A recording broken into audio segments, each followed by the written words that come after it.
hace poquitos, apenas 2 meses que tuvimos a Miren y a su amigo Pablo, el pianista, haciéndonos disfrutar una tarde, y de nuevo tenemos a Miren, de Felipe Siroquij, que desde que la descubrimos, no solo como violinista, sino como conferenciante, pues de vez en cuando usamos de su sabiduría, y no sé si abusamos de su confianza con relación a la UMER. Quiero saludar, por una parte, como he oído a Miren, que también está su padre, pues quiero saludarle y a ver si en algún momento también podemos contar con él que nos dé una conferencia. Y decirle a Miren y a Paco Aceves, si me escucha, que he visto que están también Isabel Smith y Eloy, la hija y el yerno de Victoria, que me ha dado mucho gusto verles y mucho placer, y seguro que a Miren también el saberlo. No he dicho nada de tu madre, pero también me gusta mucho que esté, porque de vez en cuando también nos ayuda. Pero quería decir 3 o 4 cosas, aunque ya la mayor parte de la gente te conoce, para que sepan que eres una violinista con una formación muy amplia. Desde que volvisteis de Moscú, pues tu carrera como violinista culminaste los estudios de música en Hamburgo. Después completaste con numerosas masterclass en distintos lugares y con distintos maestros. Cuando después te trasladaste a Italia, y ahí comenzó tu carrera profesional, tocando en importantes salas y también con diferentes y prestigiosos maestros, y participando en proyectos musicales de gran parte de la geografía europea. Cuando regresaste a Madrid en el 2004, tus comienzos fueron en el Teatro Real de Madrid, junto a la Orquesta Sinfónica. Colaboraste también con otras orquestas como la Sinfónica de Euskadi, la de Radio Televisión Española, la Orquesta Santa Cecilia. Empezaste a colaborar con artistas como Ara Malikian, con directores como Friedrich de Burgos o Jesús López Cobos. En 2005 formaste una primera cuarteto musical, cuarteto académico del que tú eras el primer violín.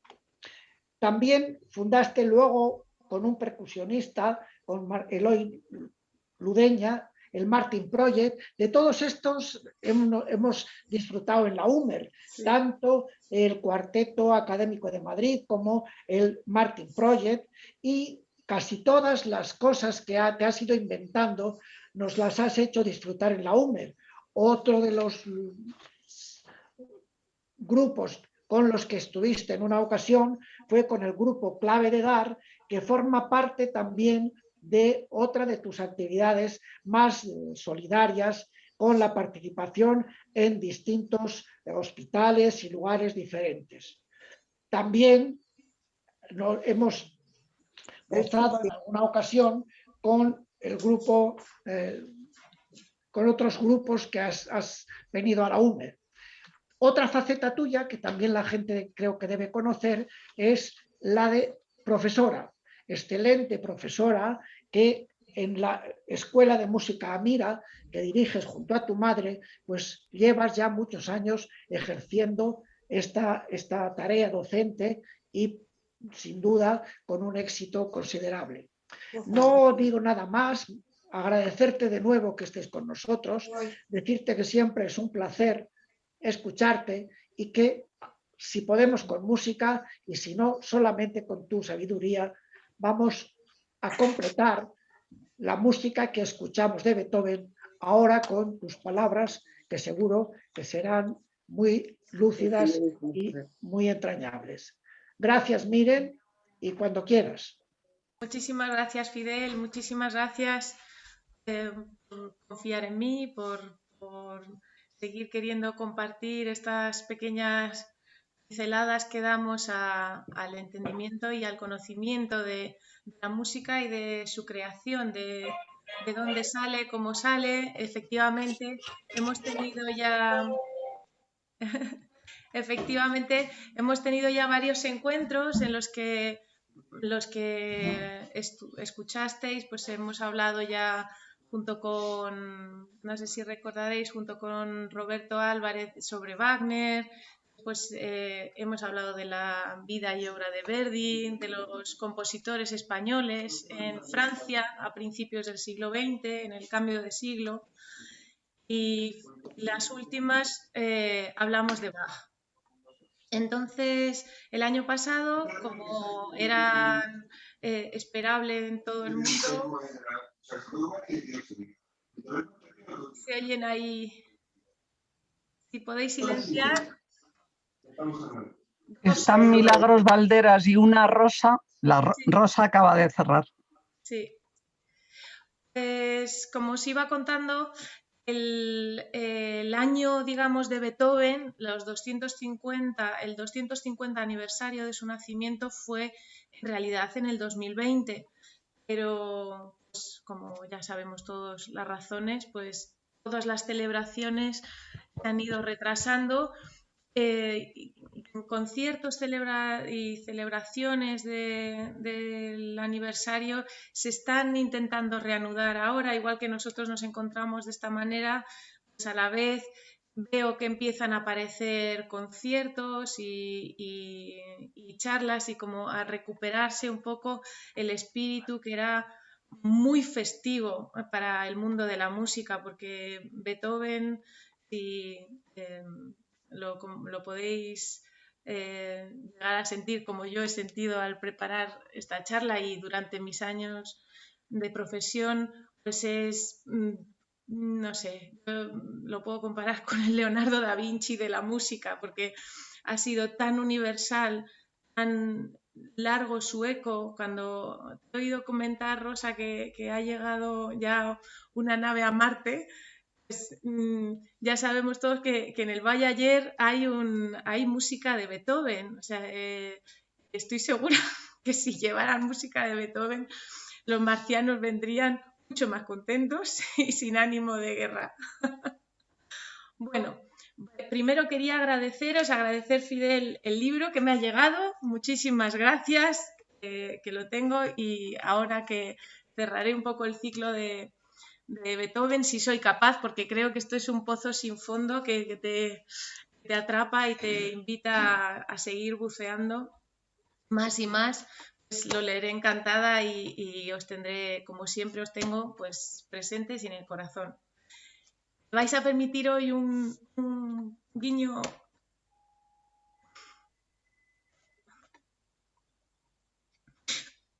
Perdonad, un guiño personal.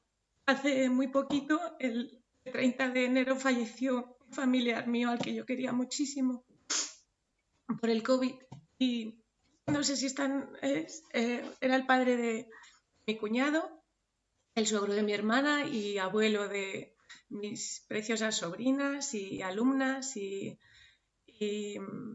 una persona muy, muy importante en nuestra familia. Y puede que su mujer, que también está enferma, esté escuchándonos. Si es así, pues o nos escuchará después. Quisiera, con vuestro permiso, mandarles un abrazo enorme, y me gustaría dedicarles esta charla a ellos, que como muchas familias, muchísimas están pasando una etapa muy, muy dura. Y Beethoven, si algo nos enseña, es que atravesando el sufrimiento y la dureza de la vida a través de enfermedades y de dificultades y de cuestas arriba, yo creo que el mensaje más importante, que por lo menos a mí me queda de su música y de su figura en el universo musical y humano, es que la belleza está detrás. O sea, que el ser humano atraviesa el dolor, atraviesa las dificultades para llegar al alma humana. Es que está llena de belleza, está llena de música, y él nos lo transmitió de la forma más extraña y más única que habremos visto jamás, que es en el silencio. Él empezó a tener problemas auditivos a los 26 años Y ahora, a través del trabajo que he preparado, pues iremos acercándonos un poco a su vida y a su trayectoria, pero durante 8 años, los 8 últimos años de su vida, no oía absolutamente nada. Y supongo que, como sí sabréis la mayoría, esos fueron los años en los que compuso la 9ª Sinfonía. Creo que la música más eterna y más universal, y con el mensaje transformador y poderoso que hay en toda la literatura musical. Así que comencemos. Voy a compartir pantalla y me confirmáis solamente si lo veis bien. Ahí estamos, ¿lo veis? Sí, perfectamente. Muy bien. Bueno, pues como os comentaba, celebrábamos en 2020 los 250 años del nacimiento del genio. Ludwig van Beethoven, van porque no era alemán. Sus antepasados venían de Flandes. Este van se ponía a las familias no aristocráticas, aunque él quiso, yo creo que, jugar alguna vez con esa duda, ¿no? Que a mí me pasa igual con el de Felipe. Cuando me fui a Alemania a estudiar el de, me preguntaban, entonces, von Felipe, ¿es usted aristócrata? No, pero Beethoven jugó un poquito con este fan que era de cerca de los ríos. Eran las familias que vivían cerca de los ríos. Llegaron los Beethoven a Bonn, a la ciudad de Bonn, alrededor de 1632, y en 1770, ya muy instalados, la familia Beethoven recibió el nacimiento el 16 de diciembre de su hijo Ludwig. Le pusieron el nombre Ludwig en honor a su abuelo. Su abuelo Ludwig fue ya un gran músico, un músico con muchísima reputación, y Kapellmeister en Bonn. Fue de alguna forma el que inspiró sobre todo al padre de Ludwig, Johann, que fue el único superviviente. Nos encontramos, como conocéis, todos en una etapa en la que muchísimos niños morían al nacer o en edades muy tempranas. De hecho, Ludwig tuvo muchos hermanos, de los que quedaron solo 3. Él y otros 2 hermanos sobrevivieron a la etapa infantil, y aunque todos recibieron formación musical, los principios de la enseñanza que le impartió su padre, Johann, era tenor, cantaba en la ópera y profesor también de música, pero enseguida percibió tanto el abuelo Ludwig murió cuando el pequeño Ludwig tenía solamente 3 años, pero ya los textos nos muestran cómo ya le transmitió de alguna forma ese amor a la música y el amor a la profesión. Por desgracia, el alcoholismo fue una parte muy importante en la vida familiar de los Beethoven, pero en este caso no fue por el abuelo, fue por la abuela. La enfermedad del alcoholismo la heredó también el padre, Johann. Cuando, sobre todo, más adelante os explicaré, cuando perdió a su mujer, a la madre de Beethoven, que se llamaba María Magdalena, murió de tuberculosis en el año 87. Cuando perdió a la mujer, pues ya como que se perdió a sí mismo, ¿no?, en el alcohol. Entonces, desde una edad muy temprana, Johann empezó a estudiar con su hijo, a estudiar de una forma muy brutal. Por las noches, con fuerza, con castigos, con palos, de una manera que hoy pues sería absolutamente impensable en el mundo de la enseñanza, tanto musical como normal. Pero de alguna manera, 14 años antes, Mozart ya había empezado su supercarrera de Wunderkind, y al ver el talento de su hijo, pues Johann quiso de alguna manera como repetir, de alguna manera, repetir la historia, ganar dinero y trató de hacer lo mismo, de llevarle a tocar conciertos, de alguna manera explotarle, ¿no? Hoy en día yo veo casos paralelos en el mundo de la televisión, podemos encontrarnos estas historias, ¿no?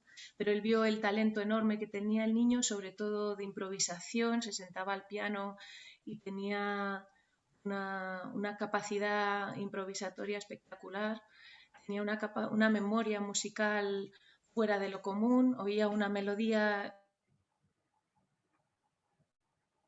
y ya está, ya podía repetirla, jugar con ella, transcribirla. Sus primeras obras publicadas, por supuesto, con las editoriales, pues las publicaciones vinieron más tarde, pero ya tenemos algunas obras escritas en el año 82, 85, cuando Ludwig era pues, todavía jovencísimo. Perdonad que no me ha pasado la... Un segundo, por favor.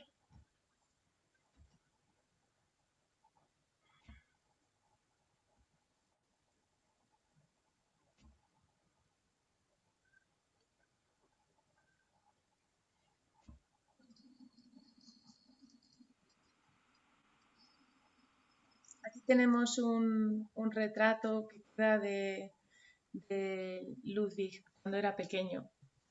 He encontrado una frase que ha quedado de cuando escribió él cuando tenía 11 años, que dice: haz la prueba, escribe sobre el papel las armonías de tu alma. Y la he obedecido y he compuesto. Aquí nos encontramos la casa natal de Beethoven, en Bonn. Tiene una historia ahora, hoy en día, muy bonita esta casa, porque aunque Beethoven dejó Bonn definitivamente en el año 92 y para irse a Viena, donde vivió hasta el final de sus días y nunca volvió, esta casa, años después de la muerte de Beethoven, recibió, o sea, estaba ya casi en ruinas y un grupo de amigos de Beethoven y varios aristócratas decidieron hacer una asociación para conseguir sacarla adelante y reformarla y restaurarla y ahí pues conseguir convertirla en el museo que es hoy. La casa donde nació está en pleno casco histórico de Bonn. Unas 100.000 personas visitan anualmente el centro internacional más importante en lo que a documentación beethoveniana se refiere. Esto es gracias a 3 regalos. Como os decía, primero la creación de una asociación ciudadana que en 1889, para conservar el edificio original, y esta fundación, después de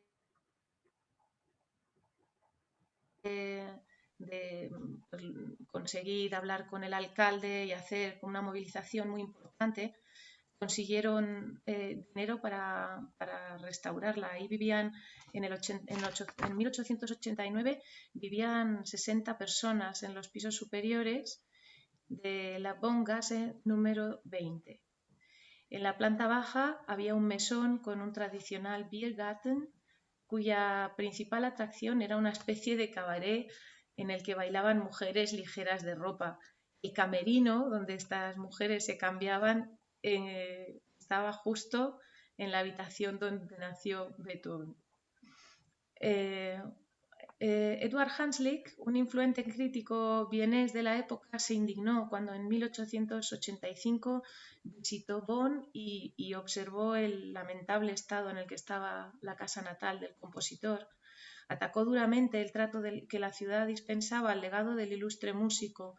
Un tipo tan loco reaccionó y entonces movilizó al alcalde y ahí es cuando 12 amigos de Beethoven, ilustres benefactores, consiguieron recaudar pues alrededor de 57.000 marcos de aquella época para comprar el edificio y empezar a recolectar lo que es hoy pues, la más grande colección de cuadros, cartas, mobiliario, todo lo que se pudo encontrar de reliquias de Beethoven. Y tanto es así que esos 360 objetos en 1890 ya pudieron abrir las puertas y en el 93 la casa fue inaugurada como museo abierto al público. Una historia también muy bonita de la casa y muy curiosa es que durante los bombardeos, como sabréis, en la Segunda Guerra Mundial, poco quedó de las principales ciudades alemanas, ¿no?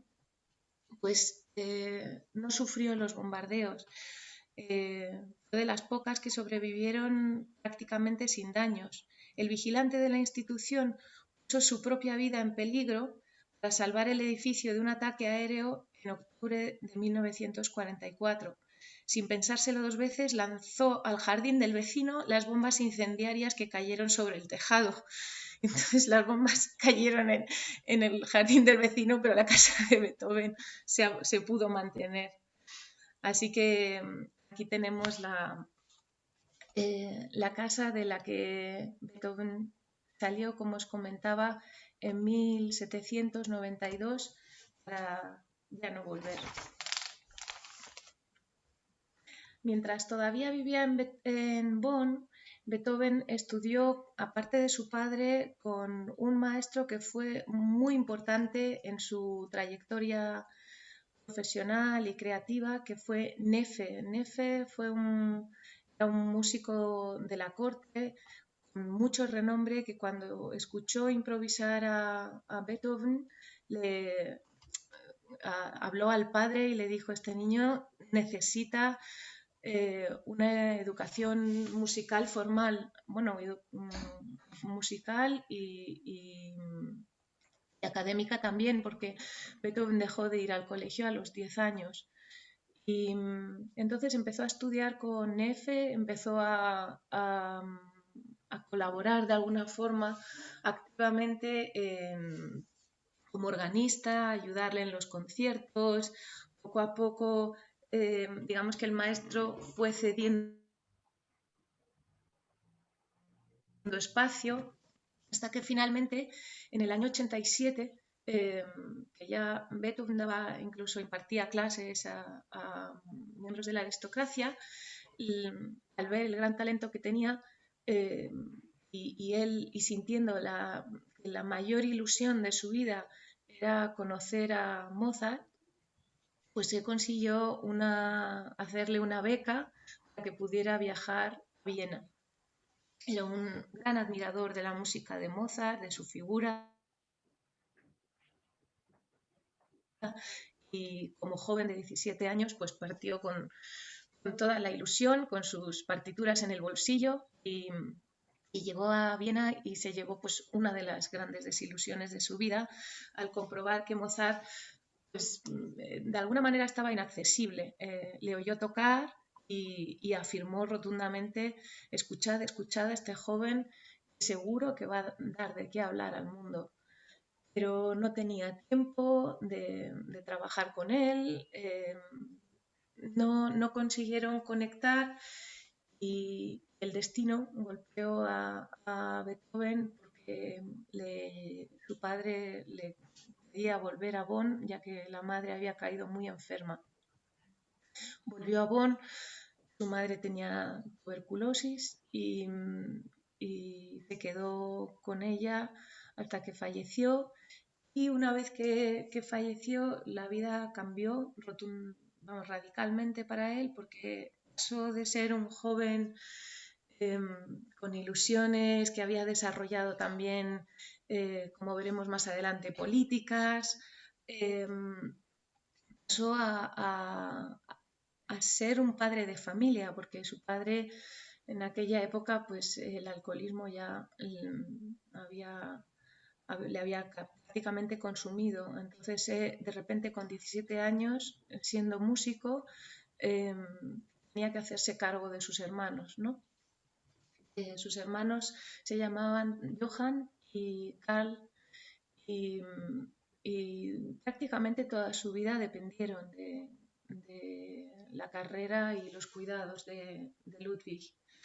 Se quedó en Bonn cuidando de sus hermanos y haciendo lo que mejor sabía hacer, que era, al haber nacido en una casa de músicos, en una familia de músicos, sabía lo que era la profesión y entonces daba clases, trabajaba como organista. En esta época hay menos obras compuestas y menos obras editadas, imagino que por esa razón, porque estaba también desarrollando una carrera muy importante que tuvo, desgraciadamente, en un periodo bastante corto de tiempo, pero muy intensa como concertista y virtuoso. Tocaba maravillosamente el piano, improvisaba de una manera que la mayoría de las personas que escuchaban alucinaban, porque era una manera muy nueva, muy, muy valiente, muy revolucionaria de improvisar. Y finalmente sus mecenas consiguieron otra vez recaudar fondos y becarle para que volviera a Viena en el año 1792. En ese viaje, aunque a los pocos meses pasó algo parecido que como con su madre, que le reclamaron porque su padre estaba falleciendo, en esta ocasión ya no se fue. Lo que quería en este momento era estudiar, la mayor ilusión era estudiar con el maestro Joseph Haydn. Era pues tal vez el músico más reconocido, con más reputación y de quien realmente quería aprender. Y así fue. Estuvo 2 años estudiando con Haydn, estudió con Salieri, se formó en orquestación con Albrecht Berger y empezó poco a poco a dar recitales primero pues en palacios y enseguida se vio el gran talento que tenía. Empezó también a recibir una inquietud política que le acompañaría mucho tiempo y que decidió una de sus grandes obras, ¿no? de sus sinfonías, que fue la tercera sinfonía que conocemos todos como Heroica. Estaba muy cautivado por la Revolución Francesa, muy, muy ilusionado con romper moldes, que sería algo que le acompañaría toda su vida. Al margen de la música, él decía, el músico es también un hombre, y ese hombre buscaba romper completamente con los moldes establecidos en los de clases sociales y de la figura del músico también. No quería ser un músico de corte al servicio de, sino hoy en día se le considera como el primer músico freelance de la historia. Fue el primer músico que consiguió vivir de su propia música sin estar al servicio de. Evidentemente dio clases a grandes personalidades y a príncipes y aristócratas y tocó para ellos y recibió mecenazgos muy importantes, pero no tuvo, como otros grandes predecesores suyos, digamos, el estar al servicio de uno solo, ¿no? De un príncipe, o que era lo más común, ser el compositor de cabecera de un conde, de un barón, de un príncipe. Entonces, esta idea de revolucionar el mundo, de cambiarlo, de romper las clases establecidas, le llevó a una admiración absoluta de Napoleón Bonaparte, y tan profunda que decidió, cuando supo que iba a ir a Viena, decidió escribirle una sinfonía. compuso la famosa Heroica, que hoy conocemos como Heroica, pero que en su momento él firmó como dedicada a Bonaparte y firmó como Luigi van Beethoven. Justo cuando se iba a estrenar la sinfonía, su alumno Ferdinand Ries, que fue uno de sus grandes discípulos y más personalidades más importantes, que estuvo durante muchos años muy cerca de él, le informó que Napoleón se había autoproclamado emperador, y ahí entró en cólera. Fue otra de esas desilusiones tremendas de su vida, y gritó encolerizado: «Napoleón emperador es un hombre como los demás», dijo Beethoven. «Ahora va a pisotear todos los derechos humanos, solo se guiará por su ambición, querrá ponerse por encima de todos y se convertirá en un tirano».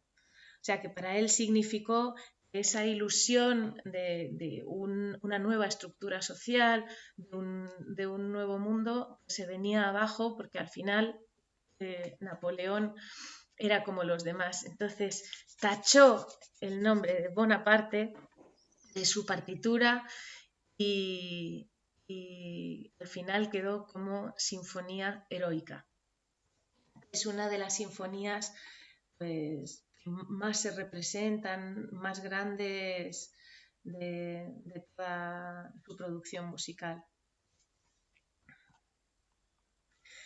Aquí se ve un poco de lejos, pero este es el original de la portada.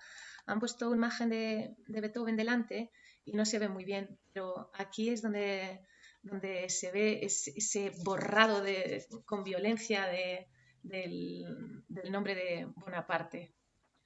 Y luego en vez de Luigi puso Luis van Beethoven. Entonces, quería comentaros, hago un pequeño paréntesis para que comprendáis un poco.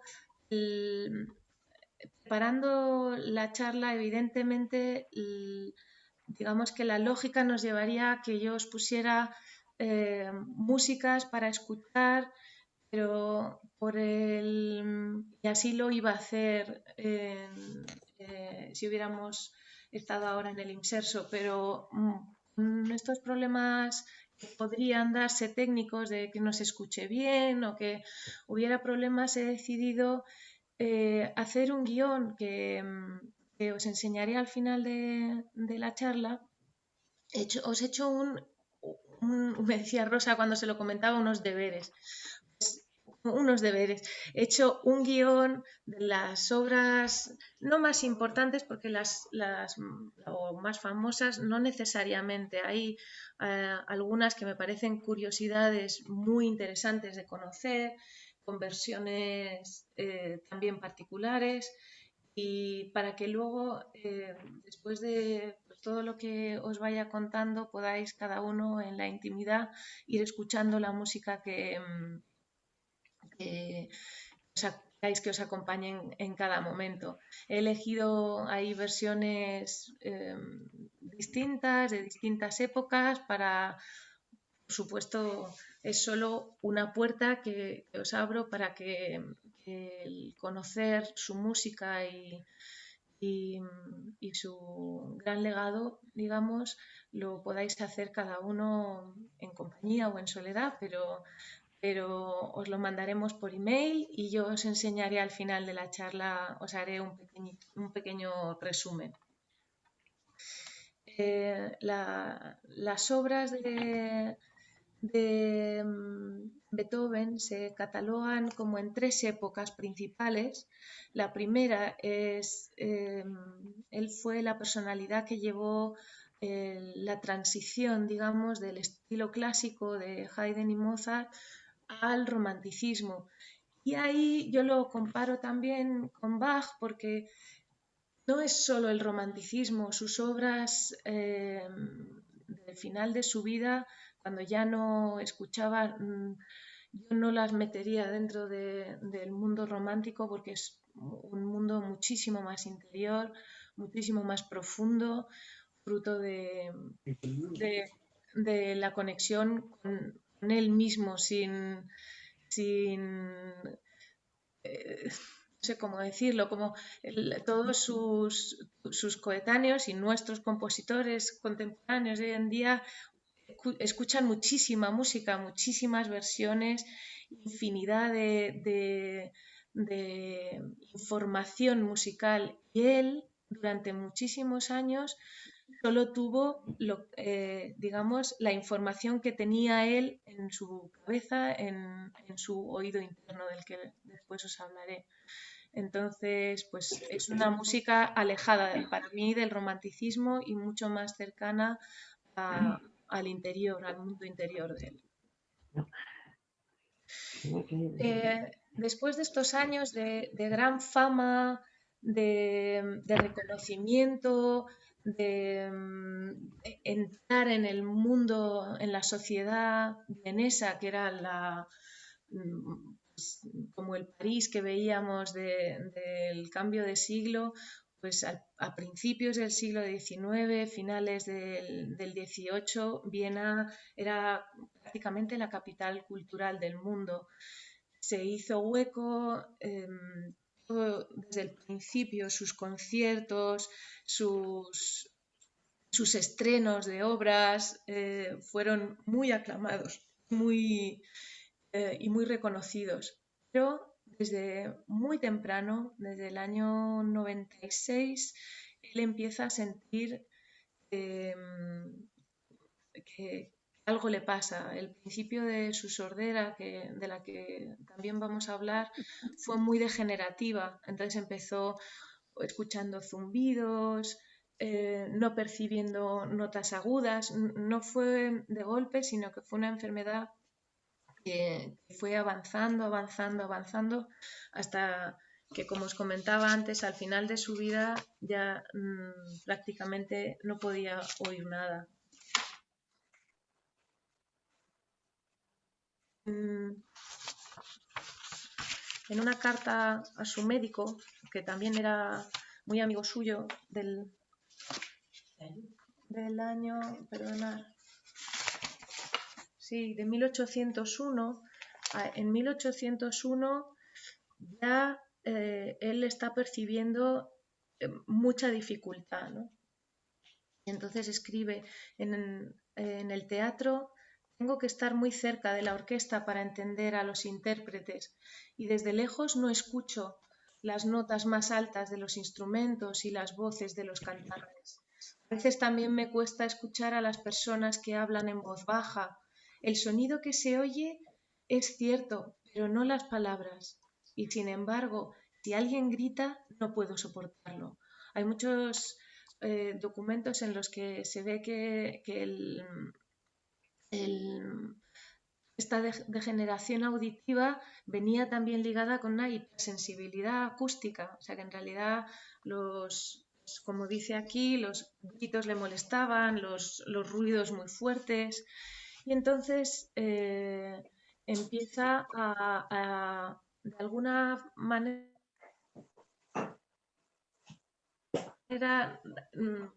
empieza a no querer estar en sociedad, a no querer tener una vida social, porque la sordera durante muchos años para él fue un secreto. Él no quería que nadie se enterara de uno de los grandes compositores del momento, de los grandes músicos, no podía oír.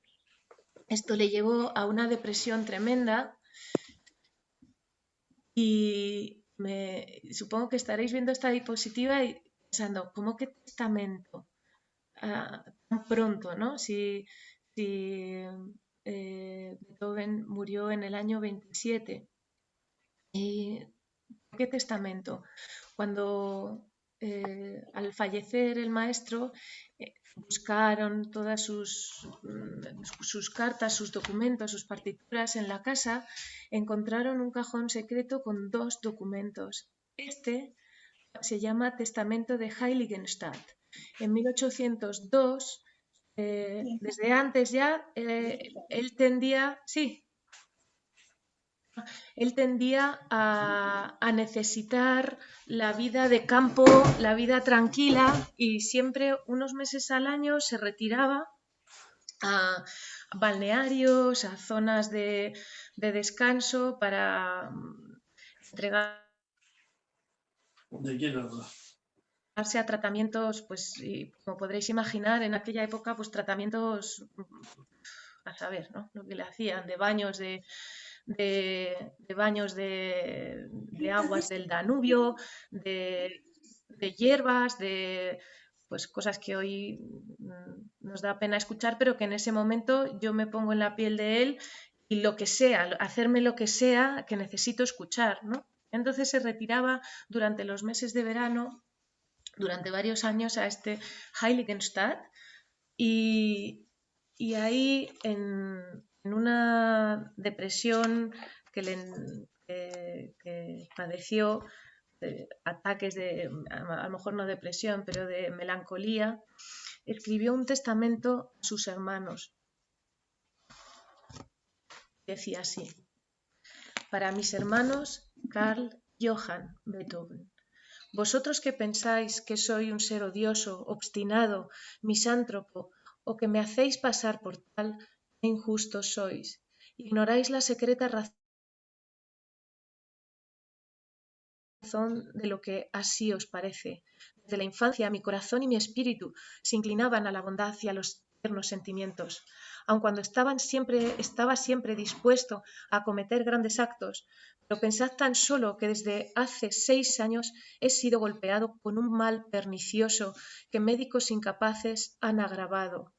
Decepcionado de año en año en la esperanza de una mejoría, forzado a terminar considerando la eventualidad de una larga enfermedad cuya curación, de ser posible, exigiría años, nacido con un carácter ardiente y activo, inducido a las distracciones de la vida social, he debido muy pronto aislarme, vivir lejos del mundo, en solitario.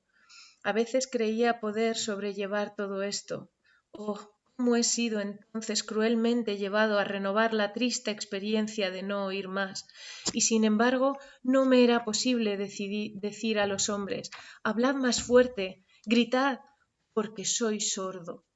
Ah, ¿cómo poder confesar la habilidad de un sonido que en mí debería existir en un estado, de un sentido que en mí debería existir en un estado de mayor perfección que en los demás, de un sentido que he poseído antes en su mayor perfección, en una perfección tal que muy pocos músicos la han conocido jamás? Oh, no puedo más. Perdonadme, también si me veis mantenerme al margen cuando me uniría gustosamente con vosotros. Mi desgracia me resulta doblemente penosa, pues por ella debo llegar a ser desconocido. Para mí se acabaron los incentivos en la sociedad de los hombres, las conversaciones inteligentes y las mutuas expansiones. Absolutamente solo, o casi solamente en la medida en que lo exija la más absoluta necesidad, podré volver a tener contacto con la sociedad. Debo vivir como un proscrito. Si me acerco a la gente, estoy enseguida atenazado por una angustia terrible, la de exponerme a que adviertan mi estado. Así he estado pasando los últimos 6 meses en el campo, aconsejado por mi inteligente médico para cuidar mis oídos lo más posible. El previo, casi mi actual situación, aunque a veces arrastrado por el instinto de la sociedad, me he dejado desviar del camino señalado. ¡Qué humillación! Cuando alguien a mi lado oía el sonido de una flauta a lo lejos y yo no oía nada. O cuando alguien oía cantar a un pastor, yo tampoco oía nada. Tales situaciones me empujaron a la desesperación y poco ha faltado para poner fin a mi vida. Es el arte, y sólo él, que me ha salvado. Ah, me parecía imposible dejar el mundo antes de haber dado todo lo que sentía germinar en mí, y así he prolongado esta vida miserable, verdaderamente miserable, con un cuerpo tan sensible al que todo cambio un poco brusco puede hacer pasar del mejor al peor estado de salud. paciencia. Es todo lo que me debe guiar ahora, y así lo hago. Espero mantenerme en mi resolución de esperar hasta que le plazca a la parca cruel romper el hielo. Quizá me fuese mejor, quizá no. Yo soy valiente. A los 28 años, estar obligado a ser un filósofo no resulta cómodo. Para un artista es todavía más duro que para otro hombre. Divinidad, tú que desde lo alto ves el fondo de mi ser, sabes que viven en mí el deseo de hacer el bien y el amor a la humanidad. Hombres, si leéis esto algún día, pensad que no habéis sido justos conmigo, que el desgraciado se consuela encontrando a alguien que se le parezca, y que pese a todos los obstáculos de la naturaleza, ha hecho sin embargo todo lo posible para ser admitido en la categoría de los artistas y hombres de valía. Vosotros, mis hermanos Karl y Johann, cuando yo muera, y si el profesor Schmidt vive todavía, rogadle en mi nombre que describa mi enfermedad y añadir a estas páginas a fin de que al menos después de mi muerte el mundo se reconcilie conmigo. Al mismo tiempo, os declaro aquí herederos de mi pequeña fortuna, si se le puede llamar así. Repartidla honestamente, comprendeos y ayudaos mutuamente. Lo que habéis hecho contra mí os lo he perdonado hace tiempo, bien lo sabéis. A ti, hermano Karl, agradezco especialmente el afecto del que me has dado pruebas en los últimos tiempos. Mi deseo es que vuestra vida sea mejor y menos triste que la mía. Recomendad a vuestros hijos la virtud. Ella sola puede volveros felices, no el dinero. Hablo por experiencia.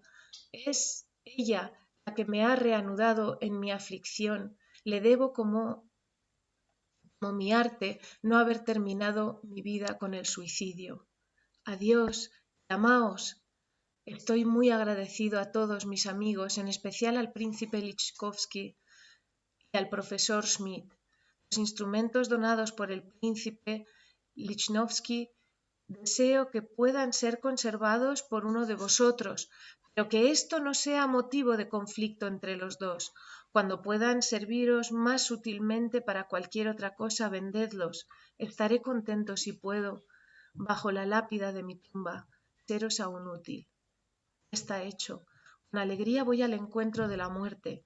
Si viene antes de que haya tenido ocasión de desplegar todas mis posibilidades para el arte, entonces llega demasiado pronto para mí, a pesar de mi duro destino, y me gustaría que fuese más tardía. Sin embargo, aun entonces sería feliz. ¿No me libraría ella de un estado de sufrimiento sin fin? Ven cuando quieras. Voy animosamente a tu encuentro. Adiós. Y no me olvidéis del todo en la muerte. Tengo derecho a esto de vuestra parte, ya que durante mi vida he pensado frecuentemente en haceros felices. Sedlo.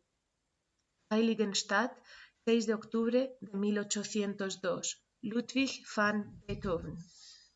Para mis hermanos Karl y Johann, para ser leído y ejecutado después de mi muerte.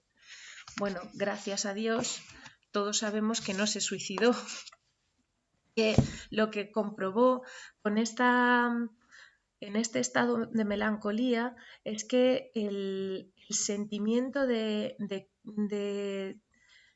querer hacer cumplir su destino, porque él sentía que era su obligación llevar a cabo su obra, todo su catálogo de obras, de opus, él lo vivía como una unidad, como una obra que él estaba destinado a ofrecerle al mundo. Y digamos que esa fuerza interior de querer llevar a cabo su labor, digamos, en la humanidad, consiguió sacarle de ahí y empezó a trabajar activamente con las posibilidades que le iba dando la naturaleza y la realidad del momento, seguir adelante. Entonces empezó una vida de conciertos más activa todavía, de composiciones, como veis en esta imagen, pues, rodeado de casi siempre de alta sociedad, de mecenazgo, de otros artistas, de grandes músicos y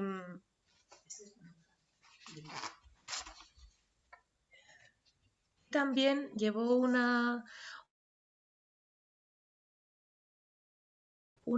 interesante labor pedagógica con ciertas mujeres, pues ya os explicaré un poquito más adelante, se confundió un poco en la relación maestro-alumna, pero tuvo sobre todo 3 grandes discípulos.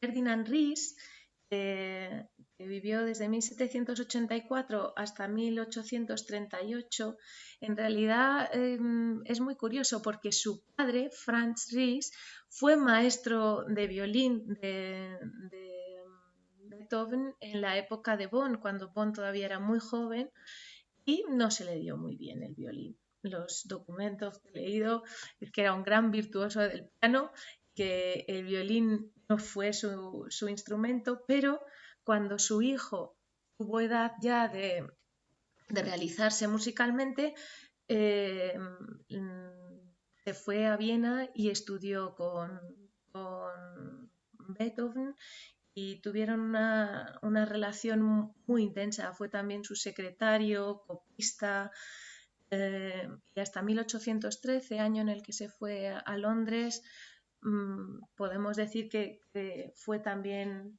amigo. Otro de sus discípulos, de sus alumnos, fue Carl Czerny, que pues, los pianistas conocen perfectamente porque sus métodos se usan todavía hoy en día para la técnica del piano. Y le conoció en uno de los famosos duelos que había en aquella época en Viena. Había duelos musicales. En esos duelos se daba un tema para improvisar a 2 músicos, normalmente del mismo instrumento, y Beethoven hacía furor, que ganaba siempre en estos duelos. Y en uno de ellos, Czerny le escuchó y pidió que estudiara con él, que le acogiera, y también tuvieron una relación muy buena de discípulo-maestro, aunque a Beethoven no le gustaba dar clase, pero era consciente que era parte del paquete, ¿no? de músico, de lo que él quería. Necesitaba dinero, necesitaba también tener gente que siguiera de alguna forma su legado, y Czerny también fue copista de Beethoven. Czerny después fue profesor de Liszt más adelante, incluso de la reina Victoria, pero hizo muchas transcripciones de obras, por ejemplo, arreglos para 2 pianos de las sinfonías de Beethoven, y también tuvieron una relación muy cercana.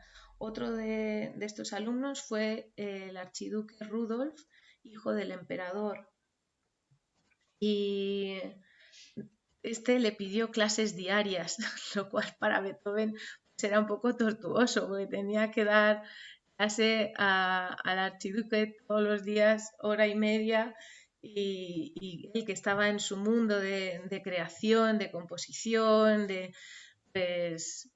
pero bueno, esto le aportó también una parte muy positiva, y es que después tuvieron una relación de respeto y afecto mutuo, y junto este archiduque Rudolf, junto a Kinsky y Lobkowitz, hicieron algo que no se había hecho jamás, que fue un contrato vitalicio para Beethoven. O sea, le consiguieron un sueldo, pero no ligado a una obligación determinada con alguien, sino una especie de sueldo por componer. Y es algo que no había existido jamás, y que le resolvió la vida a Beethoven durante muchos años. Lo que pasa que que la situación en Viena pues cambió mucho y cuando se arruinó la aristocracia, pues Beethoven dejó de recibir este dinero. Pero esta relación de, ¿cómo decirlo?, como de dependencia, de amor-odio, de la aristocracia, siguió toda la vida a Beethoven, porque él se consideraba que no estaba por debajo de ellos o que no era de una casta inferior, no reconocía la superioridad de la clase alta, pero a la vez sobrevivía gracias a ella y todas sus obras están dedicadas a la mayoría, a príncipes, condes, varones, y fueron los que realmente alimentaron y animaron su carrera. Yo a veces hago el paralelismo, yo he vivido en Florencia y a Florencia le pasa algo parecido con el turismo, ¿no? Que los florentinos en realidad lo odian, pero viven de él, de la gente que visita sus calles, de los millones de personas que admiran sus obras, sus edificios y pues es una relación curiosa. La misma tuvo Beethoven con los aristócratas, se enamoró locamente de varias mujeres de la aristocracia con las que no pudo casarse, eso lo veremos más adelante, pero nunca aceptó que se le considerara como un ser inferior o de una clase más baja. No entraba nunca en uno de los palacios por la puerta de atrás, siempre entraba por la de delante y constantemente pues con el archiduque Rudolf se saltaba el protocolo, que eran en aquella época protocolos muy estrictos, pero se lo permitían. Yo creo que la gente de la época, aunque no entendía del todo su música, de hecho cuando se hablaba antes de la Sinfonía Heroica, cuando se estrenó la Sinfonía Heroica, el primer estreno fue en un palacio, en petit comité, para las hermanas Brunswick y Lobkowitz, para 3 o 4 personas. Ellos percibían que era algo muy, muy nuevo, muy grande, pero a la vez les impactaba la violencia, la energía que tenía esa música.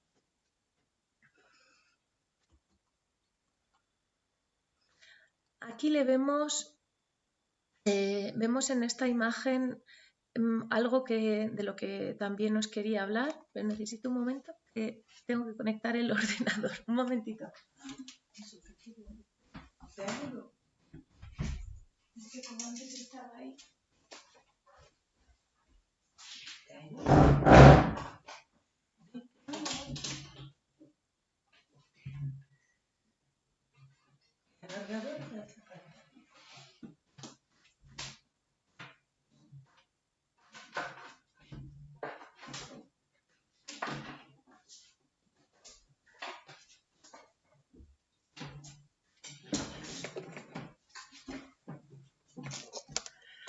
Disculpadme, que es que me he mudado antes para tener mejor señal. Perdonad. Pues un apartado que me parecía muy interesante y muy importante resaltar de la vida de Beethoven era su relación con la naturaleza.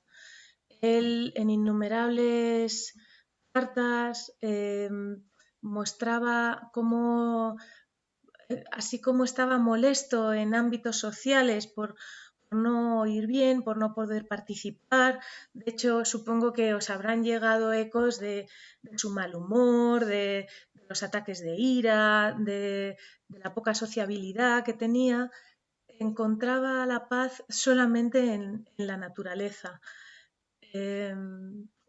Daba larguísimos paseos, muchos testimonios de sus discípulos, sus amigos comentaban como un paseo que se suponía que era pues antes de desayunar se alargaba hasta las 3 de la tarde y entonces empezaban la clase y y en muchas de sus cartas y luego os comentaré sobre la sordera, cómo se comunicaba con cuadernos de notas con sus amistades y alumnos, pues muestran esa paz que le daba los sonidos de la naturaleza, el caminar, los bosques, y la prueba más, digamos, más importante de esta relación la tenemos en la Sexta Sinfonía, en la Pastoral. La Pastoral es una sinfonía que compuso junto con la Quinta. No puedo, al hablar de Beethoven, me he dado cuenta que no puedo seguir un orden estricto cronológico, porque las obras no todas las escribía en un momento dado, sino que a lo mejor una época larga no escribía ninguna sinfonía y de repente empezaba a componer dos a la vez, con esbozos de la octava, como que en su cabeza estaban los temas, pero estaban desordenados, no terminaba una obra para empezar otra, sino que las juntaba. Y de hecho, el estreno de esta Sexta Sinfonía fue un concierto apoteósico que tuvo lugar en 1808, el 22 de diciembre, si no recuerdo mal, en el que estrenó en un solo día la Quinta Sinfonía, la Sexta Sinfonía, un concierto que duró más de 4 horas. La Quinta Sinfonía, la Sexta, el concierto número 4 para piano, varios números de la misa en do menor que compuso para el príncipe Esterházy, y al final le pidieron también una improvisación de él al piano. Y después la fantasía coral, que fue como un poco el esbozo de lo que será la famosa Oda a la Alegría de la Novena Sinfonía, ¿no? En realidad, este concierto de 1808, que fue absolutamente maratoniano y que él decidió dedicar a do mayor. Entonces él sentía que esa era la tonalidad a la que quería dedicar el concierto, y todas las tonalidades de las obras de ese concierto pues estaban en este círculo del do mayor. Fue un concierto, imagino que para los oyentes, duro. Un 22 de diciembre en el Teatro de Wien, sin calefacción, con un frío tremendo. Yo, al leer testimonios pues de músicos de aquella época, la verdad es que alucino, porque muchas veces les llegaban las partituras de las obras que tenían que estrenar un par de horas antes del concierto, o ensayaban solo una vez. Y yo, gracias a la vida, he podido tocar casi todas las sinfonías de Beethoven y las hemos ensayado muchísimo, muchísimo. La novena la he tocado la primera vez la toqué con la Sinfónica de Madrid, que la tocaban todos los años desde hacía muchísimos años. La dirigió Frubeck de Burgos, ya muy mayor, que la habría dirigido 1000 veces. Pues estuvimos ensayando horas y horas al detalle de cada cosa. Pues los músicos en la época de Beethoven recibían el manuscrito, además manuscrito, y se tenían que plantar y tocar, cosa que me parece impresionante. Y en este concierto la cantante que iba a cantar se puso enferma, no pudo cantar, una chica con poca experiencia, y también estrenaban un aria de concierto para soprano y orquesta que se llama A Pérfido, y creo que no, parece ser que no salió muy bien. Beethoven también tuvo algunos errores, pero en conjunto, digamos, pues fue un éxito monumental. Y volviendo a la pastoral y su relación con la naturaleza, pues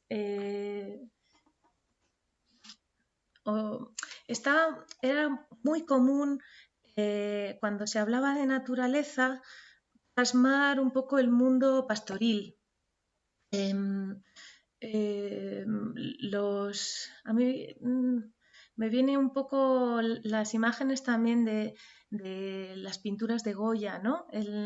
Este ambiente de campo tranquilo, como que se asociaba, fijaros que las ciudades no eran como las de hoy en día, pero ya había esa asociación de ciudad, bullicio y nervios y lo que hoy llamamos estrés, y el campo, pues la tranquilidad, el encuentro con la gente, los cantos, los bailes, y todo eso lo quiso plasmar Beethoven en su sexta sinfonía llamada Pastoral. De hecho, no le gustaba la música programática, o sea, la música que no la entendía bien, lo de las estaciones, de Haydn, de Vivaldi, no le terminaba de convencer, pero en cambio en esta sinfonía sí nos habla de escenas muy concretas, ¿no? En los movimientos tiene, por ejemplo, el título del primero, perdonad que lo voy a traducir,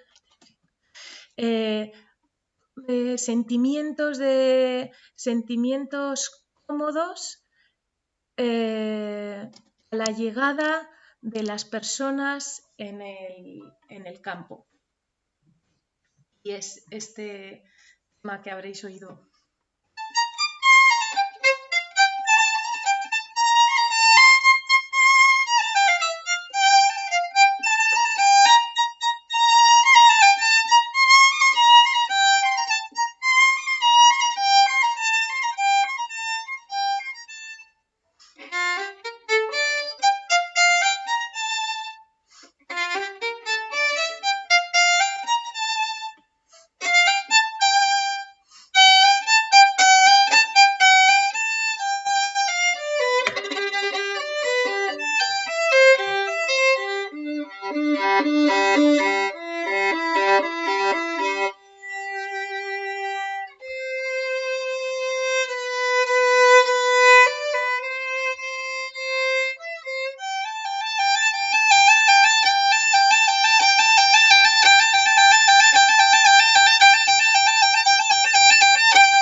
Bueno, y sigue. Este es el primer movimiento de la sinfonía. Después la estructura de tal forma que lo que quiere plasmar es un día en el campo, ¿no? Entonces, aquí están las personas como encontrándose, estando relajadas y felices. Y luego el segundo movimiento se llama Escena al lado del arroyo.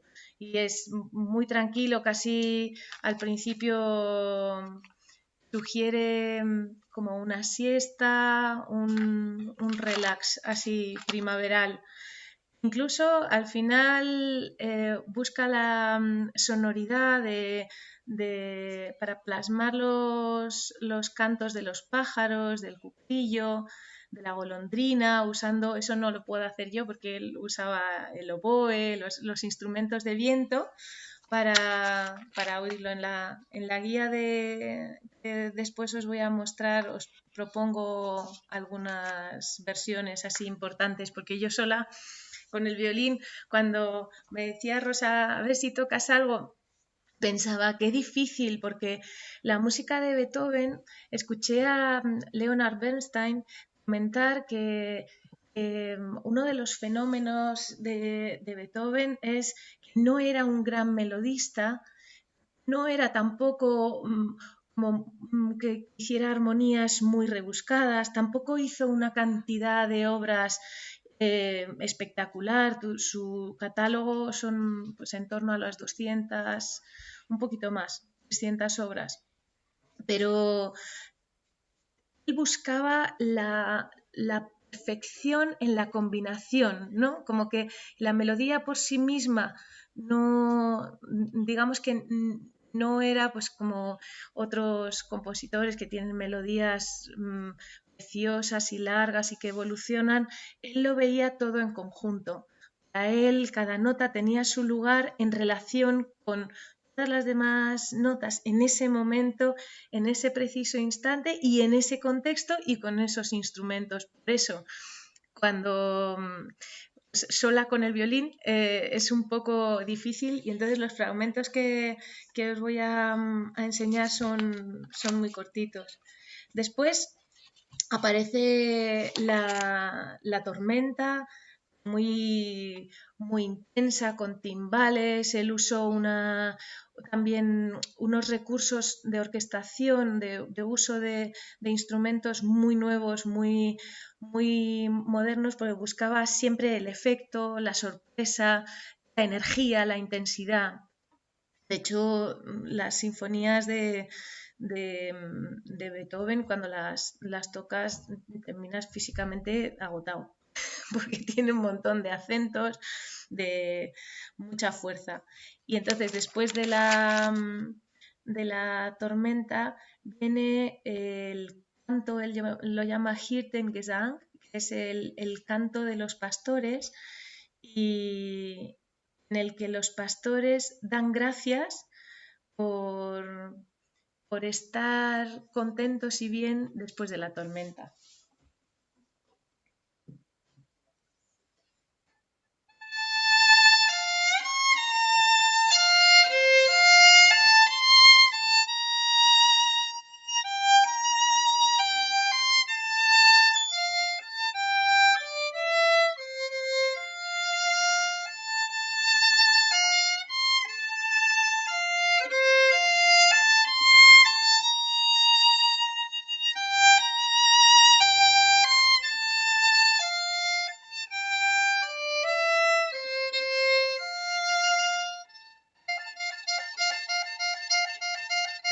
¿Veis? Yo estoy tocando esto y otro instrumento me está ahí haciendo la melodía.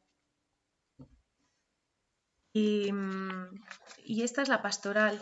La otra sinfonía que estrenó en este famoso concierto de 1808, que supuso el final de su carrera como intérprete, porque luego todavía dirigió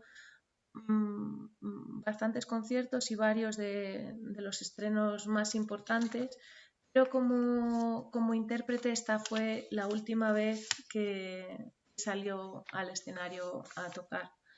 Pues la otra sinfonía, la quinta, para él habla del destino, digamos del destino que llama a la puerta, que es el famosísimo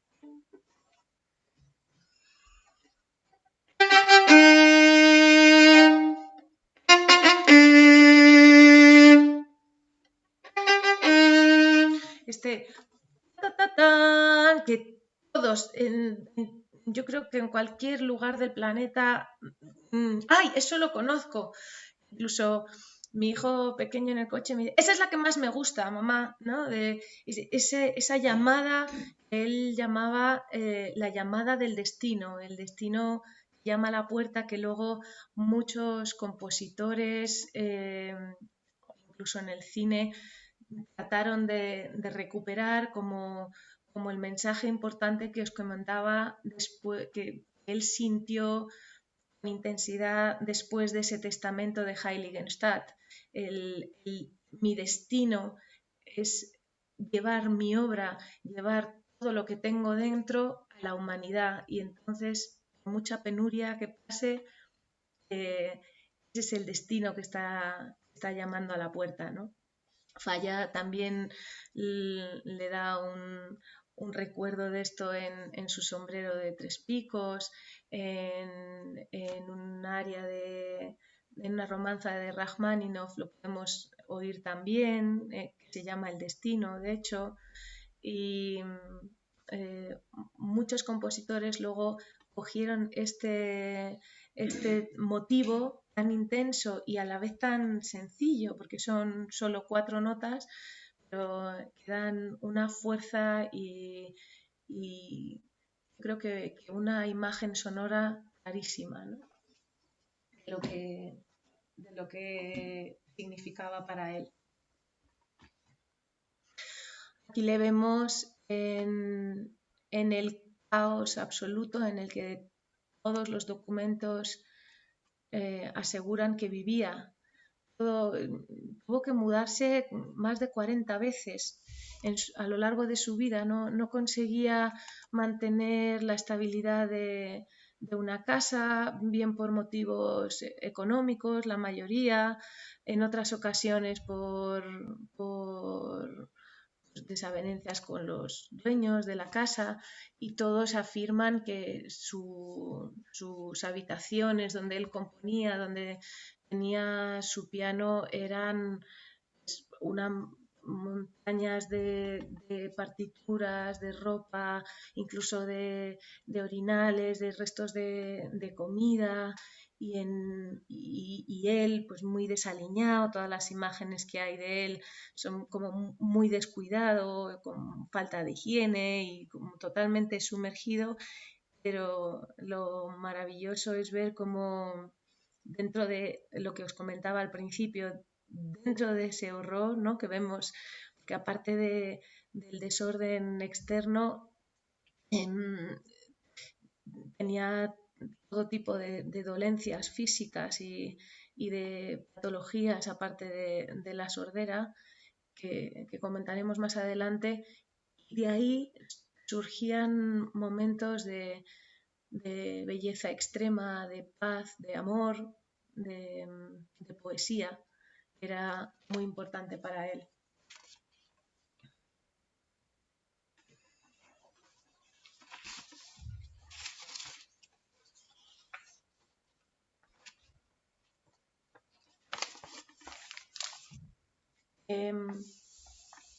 Aquí le vemos sentado al piano, que fue su instrumento, evidentemente su instrumento rey, era su instrumento. Como os comentó un poco los que nos escuchasteis a Pablo y a mí,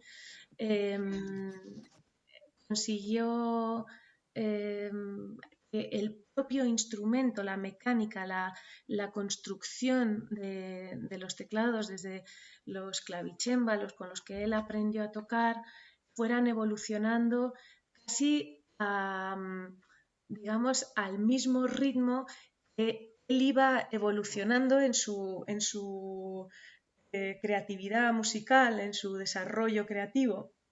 Exigía del instrumento y entonces tenía una relación muy intensa con los constructores para pedirles sobre todo que tuvieran más contraste. Entra aquí el mundo del fortepiano, el que tiene los contrastes, a diferencia del clave, los contrastes mucho más claros de intensidad. Y por supuesto pues compuso las 32 famosísimas sonatas. Entre ellas hay algunas que son pues verdaderos Himalayas para los pianistas en cuanto a dificultad técnica, a exigencia expresiva e interpretativa, y a la vez pues de una belleza y de una profundidad sobrecogedoras, ¿no? Voy a hacer algo que mi madre, que está por aquí, va a decir: madre de Dios. Voy a tocaros un poco de Paralisa con el violín. ¿Qué os parece? Yo creo que nadie lo ha oído jamás. Paralisa, en realidad Für Elise, no estaba escrito para una Elisa, estaba escrito para Therese, pero dicen que por la caligrafía, las copias y tal, se fue cambiando el nombre, pero está dedicado a Thérèse Malfatti. Y es una bagatela que evidentemente a todos también os sonará.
Tendrán estos motivos, estas melodías de Beethoven, todo el mundo las quiere tocar. Cualquier persona, niño, que se acerque a un piano quiere tocar esto.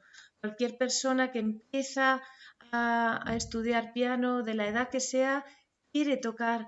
Son dos notas, mi, re, mi, un semitono.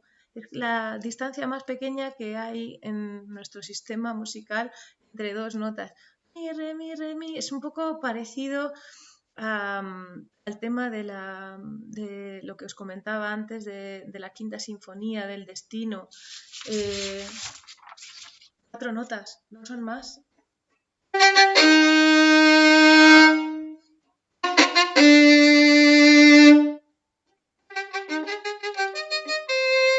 Luego evoluciona y evidentemente sigue, pero lo que a todos nos queda en el oído y lo que se ha hecho archiconocido y lo que os comentaba, que en cualquier parte del mundo, esto lo conozco, son 4 notas.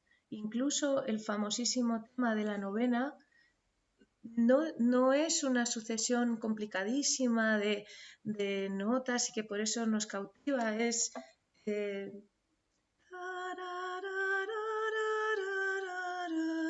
sube la escala y baja la escala. ¿Cómo lo hará? Hace de esa, no puedo decir sencillez, pero en el fondo sí lo es, si lo pensamos como motivos musicales de frase, ¿cómo será de mágico que consigue arrebatar y cogerle el corazón a cualquiera? Aquí le vemos contemplando de nuevo la naturaleza y los bosques. Como os comentaba con el tema del testamento de Heiligenstadt, él hacía largas estancias en balnearios, en el campo, en villas retiradas, para intentar encontrar un poco de alivio.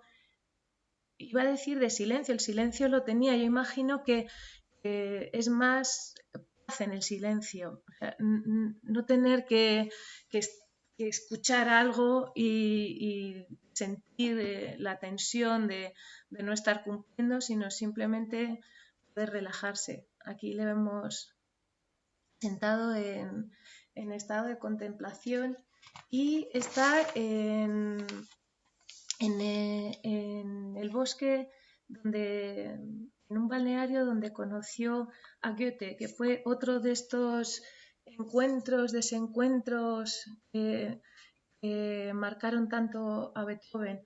Goethe y Schiller, el autor de la oda famosa de la Oda de la Alegría, el texto que cogió para su novena, son los dos poetas, digamos, más importantes para él, y admiraba muchísimo la obra de Goethe, le leía y siempre quiso conocerle, y en el año 1812 este encuentro se produjo.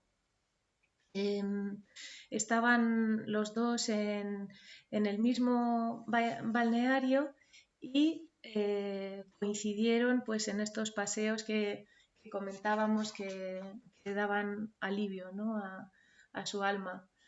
Y entonces ocurrió lo que os decía del encuentro-desencuentro.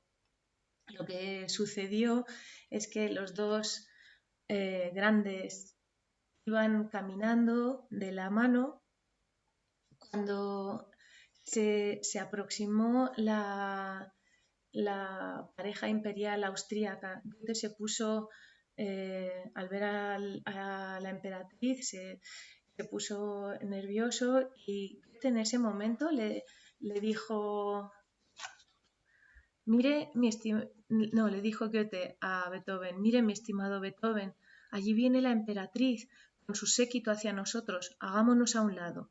A lo que Beethoven le respondería, permanezca tomado de mi brazo, ellos deben hacernos lugar, nosotros no. Es un poco lo que, como que esto enseña este sentir, no sentirse por debajo, ¿no?, del que os comentaba antes.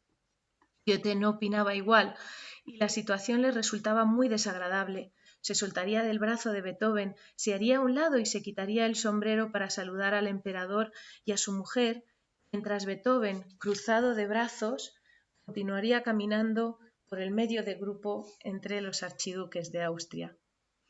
Este momento, que fue tan incómodo para los dos genios, luego cada uno lo plasmó en cartas a sus amistades. Goethe, por ejemplo, escribió a su mujer después, desafortunadamente es una personalidad totalmente indómita. Por otra parte, hay que disculparle por su creciente sordera, que es muy de lamentar y que quizás perjudica menos la parte musical que la social de su ser. Él es ya de por sí una naturaleza lacónica que se duplica ahora por esa pérdida de audición. Nunca había visto a un artista más parco, más enérgico, más recóndito. Entiendo muy bien cómo tiene que enfrentar con extrañeza al mundo. Y Beethoven escribió sobre Goethe. A Goethe le gusta demasiado la atmósfera de la corte, más de lo que le conviene a un poeta. No hay mucho más que decir aquí sobre la ridiculez de los virtuosos, cuando los poetas, que deben ser vistos como los primeros maestros de la nación, pueden olvidar por ese deslumbramiento todo lo demás. Aquí vemos pues esa diferencia de posturas ante la aristocracia, ¿no? Y cómo él sentía ese orgullo de que lo que él tenía que decirle al mundo y lo que él estaba haciendo era mucho más importante que la cuna en la que había nacido cualquier otro, ¿no? Os comento aquí brevemente los catálogos hay 3 catálogos de las obras de Beethoven, y uno extensísimo es el de la música de cámara.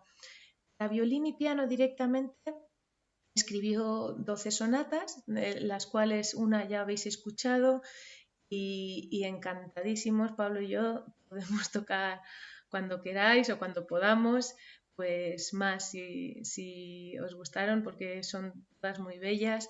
Y hay una a la que sí me gustaría hacer un poquito más de alusión hoy.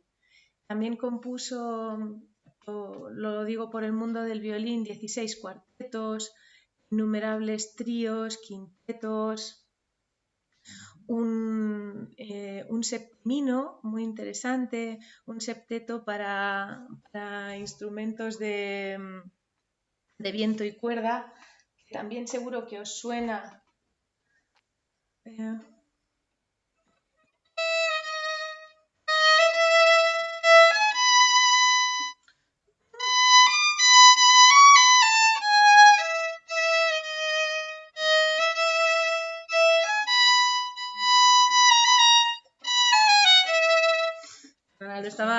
Lo estaba haciendo así de oído.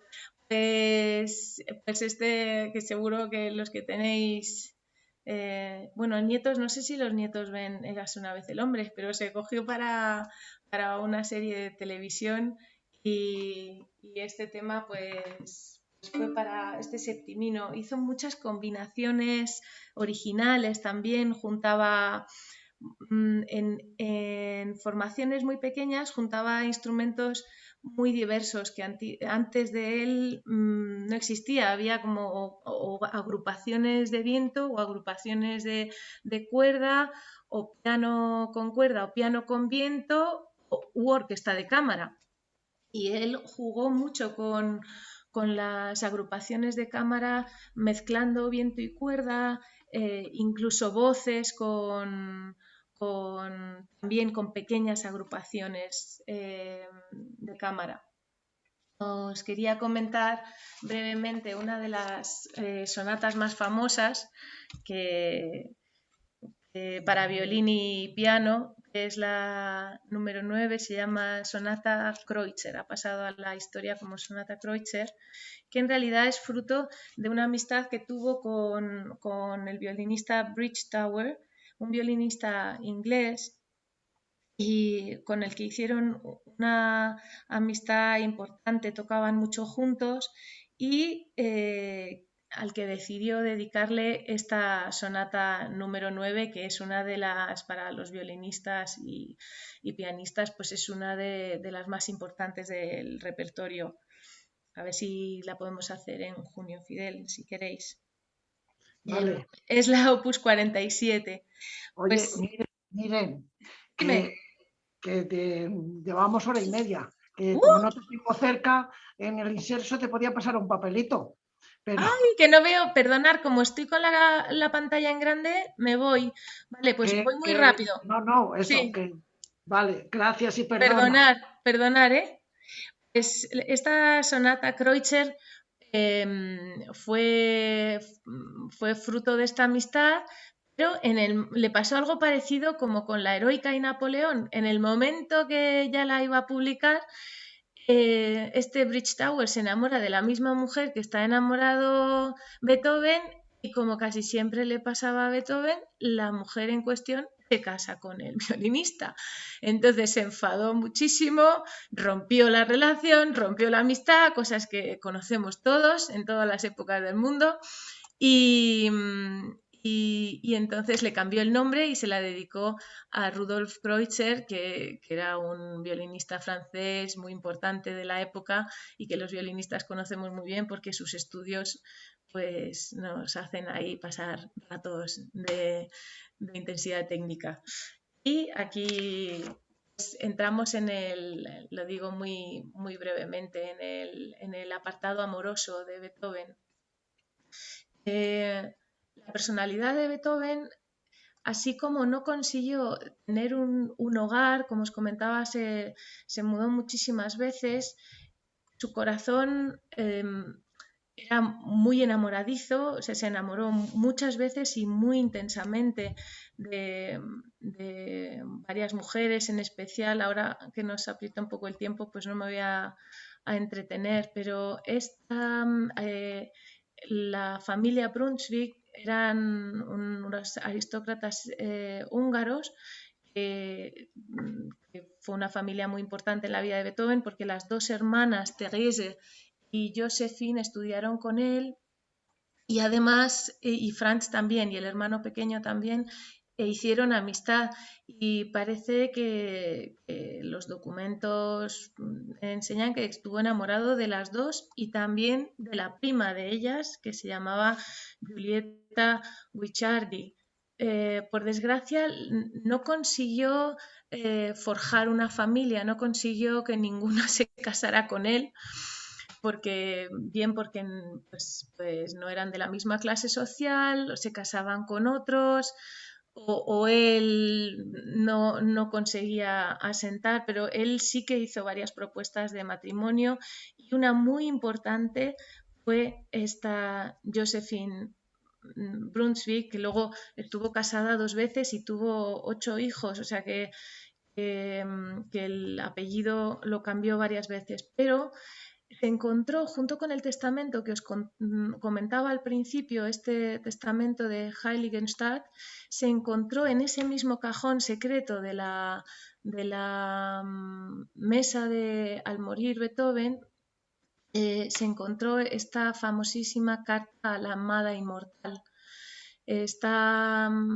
No tiene año, solo tiene el día y el mes, 6 de julio, y os la quería leer, pero os lo pasaré para no alargarlo, os lo pasaré por email junto con la guía auditiva, ¿vale? Si os parece bien. Es una carta llena de amor pasional, de amor profundo, de admiración, y entonces la leyenda no se sabe a ciencia cierta que la destinataria fuera Josephine, pero 13 meses después, porque sí que consiguieron los estudiosos fechar la carta y en 1812, en julio de 1812, y sí que hubo una hija de Josephine que nació 9 meses después. O sea que parece ser, hay muchos historiadores que defienden la idea de que esta hija de Josephine fuera en realidad una hija ilegítima de Beethoven. Se llamaba Minerva y Minona, perdonadme, Minona. Y luego se fue a vivir a Escocia, a Estonia, pero parece ser que esta Josephine es la candidata a esa carta maravillosa de la amada inmortal. Esto os lo cuento muy breve. Estaba en la orquestación, se dejaba seducir Beethoven mucho por los avances industriales y mecánicos. Y conoció a este Meltzer, que era un inventor, se le conoce como el inventor del metrónomo, que en realidad no lo fue, pero fue el que lo patentó. Y esta lo veis como un armario, creo que tenía una orquesta dentro, son mecanismos como de relojería, que conseguían sacar los sonidos prácticamente de una orquesta entera. Y todos estos avances mecánicos le sedujeron y de hecho escribió varias obras para este instrumento que tocaba solo. Es como el anticipo de la pianola, ¿no? Aquí os iba a hablar de su dificultad auditiva. También con estos inventos, este Meltzer le construyó muchas trompetillas y audífonos que durante la etapa en la que no oía bien, pero todavía podía percibir algunos sonidos, le ayudaron a seguir manteniendo de alguna manera el contacto con el exterior y con las personas. Una vez que ya se deterioró tanto el oído que no le funcionaban, pues tuvo que echar mano ya de pizarras y de cuadernos, que quedan muchísimos cuadernos de anotaciones y de conversaciones, y así se comunicaba con el resto. Aquí viene esta música del silencio de la que os comentaba al principio, esta última etapa, en ella, en la que ya estaba completamente sordo, fueron los últimos años de su vida. Compuso, pues, entre otras, 3 de las más grandes obras que nos quedan hoy en día de todos los tiempos, que son la Novena Sinfonía, el Cuarteto número 16, que tiene la famosa frase, esta fue su última obra, el Opus 135, en el que directamente en la partitura aparece el texto Muss es sein, es muss sein, que en alemán significa tiene que ser, sí, tiene que ser. Digamos que la primera frase es en interrogante y la segunda es en contestación, porque en el orden en alemán define la... Luego su inmensa Missa Solemnis, maravillosa, que dentro de la poca producción que tuvo de música sacra o religiosa, pues os recomiendo, yo diría casi mejor la Missa Solemnis si alguna vez escucháis que la van a tocar en el auditorio o en alguna sala, ir a escucharla en vivo, porque tiene muchísima más potencia. La novena sinfonía, evidentemente, quería detenerme en ella. Es parecido a la Mona Lisa de Leonardo. Le acompañó la idea de la novena durante toda su vida, desde que descubriera el poema de Schiller, de la Oda a la Alegría. Ya tuvo en mente desde el año 93 que quería componer una obra para ese texto, pero después de varios intentos, la fantasía coral, como que el tiempo fue pasando y no conseguía darle el cuerpo. El mismo Schiller hizo una versión diferente, hasta que finalmente en estos años él sintió que la Oda a la Alegría, ese canto a todos los hombres, a la humanidad, a encontrarnos fraternalmente y sentirnos unidos en un mundo común para todos, lo consiguió plasmar en esta novena sinfonía, y el fruto evidente es que también hoy en día, gracias al maestro Karajan, pues es el himno de la Comunidad Europea. Y para todos en el mundo es el canto a la unidad, a la fraternidad, al sentir la alegría de estar todos y de estar juntos en el mundo, ¿no? Pues,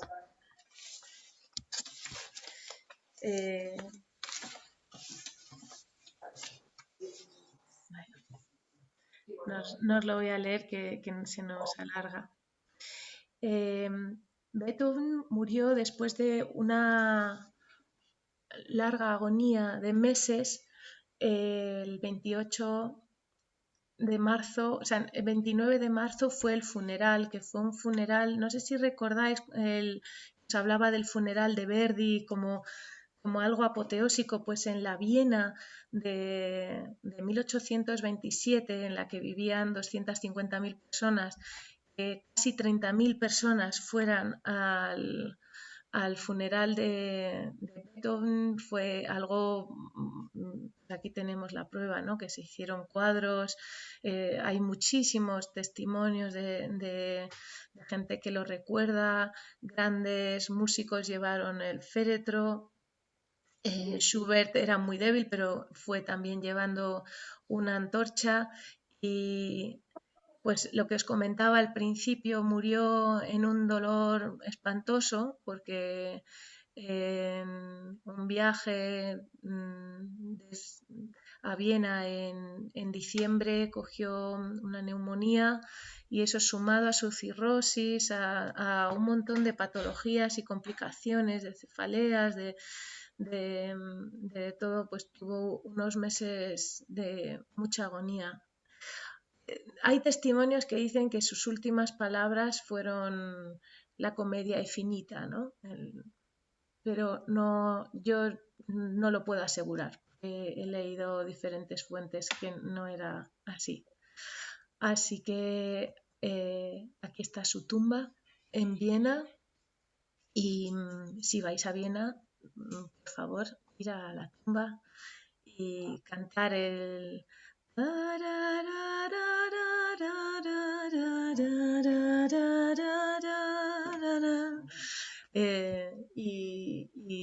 y con alegría demos gracias que ha existido Beethoven, el mundo sigue, que va a existir siempre, porque yo estoy convencida que su música, igual que ha sobrevivido estos 250 años con esta intensidad, cada vez va a ir a más.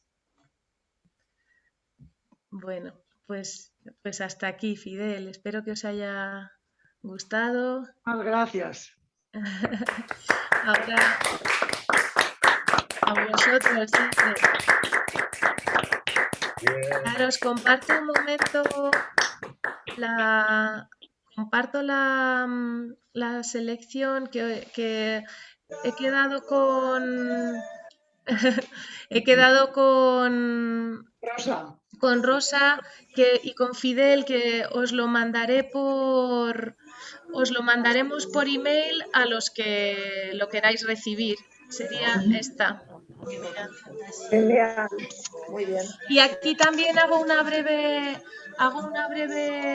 relación. Oigo música. Aquí hago una breve también un guiño a películas que hablan de Beethoven, a documentales, y os lleva aquí a distintas versiones de las obras que me ha parecido pues más interesantes compartir con vosotros, ¿vale? Muy bien, muy bien. Bueno, Muchas gracias, Miren. hasta aquí. Muchísimas gracias. Gracias. Disfrutéis de la música, que disfrutéis de Beethoven y que estéis muy sanos y muy bien todos, que me alegro muchísimo de veros. Gracias. Mire, Igualmente, si hay alguna persona que quiera preguntar algo, Sí. decir algo, también podemos hacerlo, ¿eh? Yo quiero decir una cosa. A mí siempre la música de Beethoven me ha encantado, pero siempre he pensado que era un genio insoportable, un tío inaguantable. Y Por eso no se casaba. hoy pues he visto el lado humano, es decir, has provocado en mí ternura hacia un personaje que siempre le he tenido mucho respeto, pero también mucha manía. Y entonces has despertado en mí esa ternura hacia ese personaje, pues que con todas esas dificultades que tenía es capaz de llevarnos a lugares tan maravillosos oyendo su música. Y bueno, pues que te lo agradezco un montón. Aparte de que nos has contado cosas muy interesantes, pues has despertado en mí ese sentimiento que no tenía hacia este personaje. Y muchas gracias.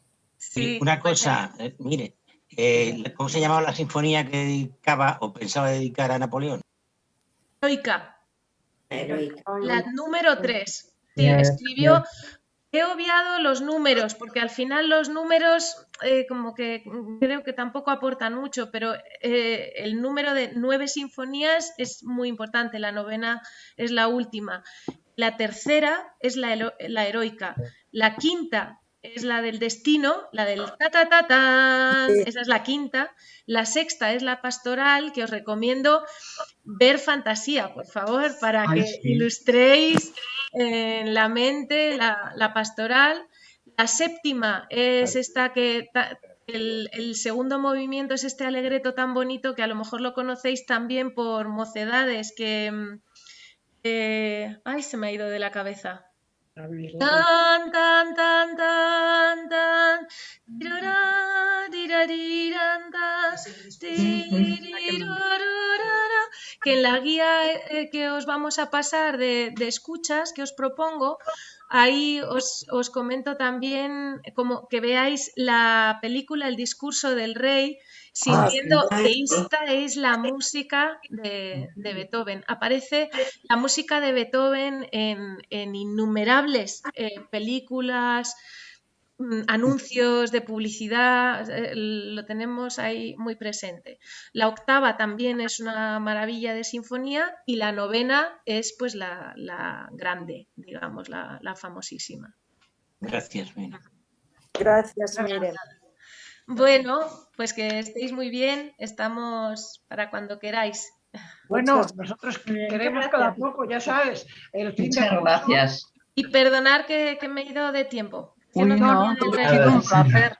Ha sido muy bonito. Gracias. Un placer, muchísimas La gracias. verdad que... Bueno, os mando un abrazo y un beso enorme a todos, que me encanta que estéis, que seáis tan perseverantes y que de verdad que me alegra el corazón veros. Si tú eres la más antigua de la UMER. Yo. La más joven, pero la más antigua. Cuando leía esto de Beethoven, de no sentirse inferior frente a la aristocracia, me acordaba de mi abuela. Cuando empezó a fundar la UMER, escribió directamente a la reina Sofía, a los mejores. Sí, pero sin ningún complejo. A Felipe González, dijo yo, pues a los importantes. El no ya lo tenía. Claro. Aunque luego a veces las cosas se hacen con los que son menos importantes. Claro, total. Sí. Bueno. Un abrazo muy Un abrazo. Muchísimas gracias. Muy grande. Hasta pronto. Hasta el jueves. Venga.